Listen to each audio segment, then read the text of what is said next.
Bengal chemist and druggist association তাদের ডাকা ধর্মঘট ও মালদার চাঁচলে বন্ধ রয়েছে সমস্ত ওষুধের দোকান। 12 ঘন্টার ধর্মঘট চলছে সেখানে। দেশের বিভিন্ন প্রান্তে ধর্মঘট কর্মসূচি চলছে। বেঙ্গল কেমিস্ট অ্যান্ড ড্রাগিস্ট অ্যাসোসিয়েশনের ডাকা এই ধর্মঘটে সামিল হয়েছেন প্রত্যেকে।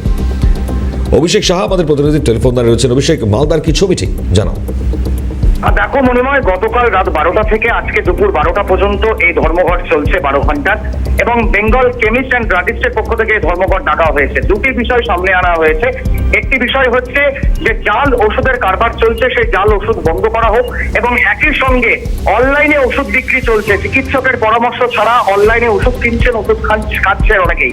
এই দুটি বিষয় যাতে লাগাম টানা হয় সেই দাবিতে কিন্তু এই ধর্মঘট ডাকা হয়েছে, এবং যারা ধর্মঘট ডেকেছেন তাদের এই দাবি মতো যদি এই বিষয়গুলো না পূরণ হয়, আগামীতে কিন্তু এই ধর্মঘট আরো জারি থাকবেন বলে তারা জানিয়েছেন।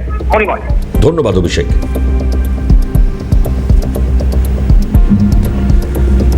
ড্রাগ অ্যাসোসিয়েশনের সম্পাদক কি বলছে শুনুন। ওষুধ বিক্রেতা যারা আছি, ওষুধ ব্যবসায়ীগণ, গোটা ভারতবর্ষ জুড়ে আজকে 12 ঘন্টার বন্ধ রেখেছিলাম আমরা। ওষুধের 2 নম্বরই কালোবাজারি এবং তার সাথে অনলাইনে ওষুধ ব্যবসায়ী, যে ওষুধগুলো আমাদের গ্রামগঞ্জে এবং শহরের গরিব মানুষদেরকে ঠকিয়ে চলছে অনলাইনের বিজনেসের মাধ্যমে, এর প্রতিবাদে আমরা আজকে 12 ঘন্টা বন্ধ করেছি এবং এই বন্ধ সফল হয়েছে।